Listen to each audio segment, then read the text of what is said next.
السلام علیکم، میں ہوں حسنین، آپ دیکھ رہے ہیں نیا پاکستان۔ میرے ساتھ اس وقت موجود ہیں شیر افضل مروت صاحب۔ سر، کسی تعارف کے محتاج نہیں آپ، لیکن آج اپنا تعارف آپ خود کروائیں گے۔ شیر افضل مروت ہے کون؟ میں اپنا تعارف کرانے سے پہلے مجھے آپ کی کے تھرو پتہ چلا کہ عباد فاروق صاحب کا بیٹا فوت ہو گیا ہے، اور میں ابھی تک شاک کی حالت میں ہوں۔ یعنی سب کچھ بھول چکا ہوں، انٹرویو دینا، کیا بات کروں کیا نہ کروں، لیکن یہ اس بچے کی موت جو ہے نا، اس نے ہلا کے رکھ دیے ہیں ہم سب کو۔ پیارا سا بچہ تھا، اس کی ابتدا کی ویڈیو، پھر بیماری کی ویڈیو، پھر اور کتنے مطلب ہم یہ ہو گئے، بے جان سی قوم ہو گئے ہیں۔ وہ جج جو جن کے پاس ان کے والد صاحب کا کیس تھا، یا وہ پولیس والے جنہوں نے ان کے گھر پہ اتنے ریڈز کیے، وہ کیا جواب دیں گے اس جان میں خدا کو کہ ہم نے کیا کیا ہے؟ یہ ظلم تو یہ نہیں ہے، یہ تو بربریت بھی نہیں ہے، یہ تو اس سے آگے کی کوئی چیز ہے جو ہم اپنے بچوں کے ساتھ کر رہے ہیں۔ اس بچے کا اس طرح ان حالات میں اس دنیا سے چلا جانا پورے قوم کے منہ پہ ایک تماچا ہے۔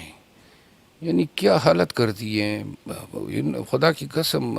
میرا اپنا ارادہ تھا اس بچے کے پاس جانے کا، کہ میں جاؤں گا، اس سے ملوں گا، اس سے پیار کروں گا۔ تو ابھی جب آپ کے سے یہ پتہ چلا کہ یہ واقعہ ہوا ہے، تو اس نے توڑ کے رکھ دیا ہے۔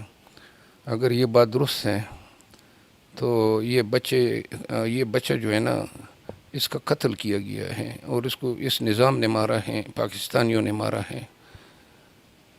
جن لوگوں نے اس بچے کے خاندان کے ساتھ اتنے ظلم کیے ہیں، اللہ سے میں یہ بدعا کرتا ہوں کہ ان کی نسلوں پہ بھی قہر برسائے۔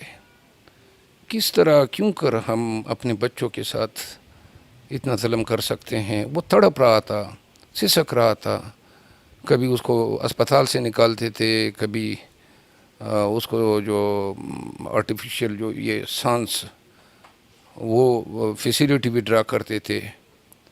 یعنی کہ یہ تو سوچا بھی نہیں تھا میں نے کہ جی یہ ہم اس طرح بھی ہو سکتے ہیں۔ اور پھر سیاسی مقاصد کے لیے اس کے باپ نے کیا کیا تھا؟ قتل تو نہیں کیا تھا۔ تو ان لوگوں کے دل میں یہ نہیں دیکھ رہے تھے کہ اس کا بچہ جو ہے اپنی باپ کے لیے اور اتنا ہوا، رسا ہوا، ٹارمنٹ ہوا، اس کو ضرورت تھی کہ اس کے ماں باپ اس کے پاس ہوتے، وہ بچ سکتا تھا۔ تو جو ایسے بات مروت صاحب کوئی ہاسپٹل بھی نہیں تھا لے رہا، جس اسپتال لے کے جاتے تھے وہ کہتے تھے ہم پہ پریشر ہے، ہم نہیں لے سکتے۔ اور آخری 15 دن اس چھوٹے سے بچے، معصوم سے بچے عمار نے اپنے گھر میں گزارے، اور گھر میں ہی اسے آکسیجن لگی ہوئی تھی، اور آج اس دنیا سے چلا گیا۔ اس کا جواب دہ کون ہے؟ میرا خیال ہے ہم سب اس کے یہ ہیں، یہ بچے جو ہیں اس کا قتل جو ہے نا ہم سب کے ہاتھوں پہ ہیں۔ کیا نظام ہے؟ یعنی کہ 15 دن سے گھر میں وہ پڑا تھا، مجھے اس کا علم بھی نہیں تھا۔ یہ مجھے علم تھا کہ اسپتال، اب یہ دیکھیں، یہ آپ کی ہیلتھ سسٹم ہے، یہ آپ کا میڈیکل پروفیشن ہے، اور یہ تمام ڈاکٹروں سے بھی سوال بنتا ہے، کس طرح آپ اس بچے کی علاج سے انکار کر سکتے ہیں پریشر کے تحت آ کے؟ پھر پولیس والے جو بار بار ان کے گھر میں گھسے ہیں، اور جس نے اس بچے کو، یہ تو قتل ہے، اور قانون بھی اس کو قتل کہتا ہے، اور یہ مرڈر جو ہیں اس کی FIR درج ہو سکتی ہے۔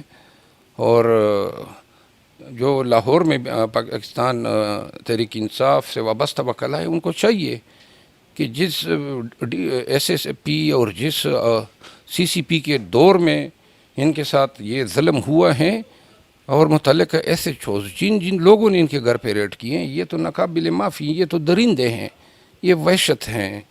یہ تو کبھی ہم نے سوچا بھی نہیں تھا کہ ہم، یعنی پنجاب پولیس کو دیکھنا چاہیے نا۔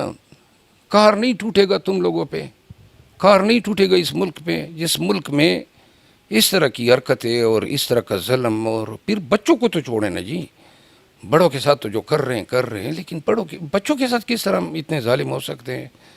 یقین کریں، اس نے مجھے توڑ کے رکھ دیا ہے۔ آئی ایم سو سیڈنڈ، اور میں آپ سے گزارش کروں گا کہ اس انٹرویو کو کسی اور دن کے لیے رکھ لیں، کیونکہ میں نہیں بول سکتا ہوں۔ اور میں خدا کی قسم، مجھے اپنے بچے میرے سامنے پھر رہے ہیں جب میں یہ دیکھتا ہوں کہ وہ بچہ چلا گیا۔ ابھی میں ارادہ ہی کر رہا تھا کہ میں نے اس کے پاس جانا ہے، اور وہ چلا گیا. خیر anyhow I am sorry I am unable to speak. جی میں آج مروت صاحب کے پاس آیا تھا انٹرویو کرنے، لیکن میں نے ہی انہیں بتایا تو ان کی جو سچویشن ہے وہ آپ کے سامنے ہے. کیونکہ مروت صاحب کی آپ نے ویڈیوز دیکھی ہوں گی، اپنے بچوں کو کاندھوں پہ بٹھا کے بہت محبت کرتے ہیں بچوں سے، اور یقیناً آپ کو وہ بچہ دے کے اپنے بچے یاد آ رہے ہوں گے جنہیں آپ نے ان کیسز کے لیے اپنے سے دور کیا ہوا ہے.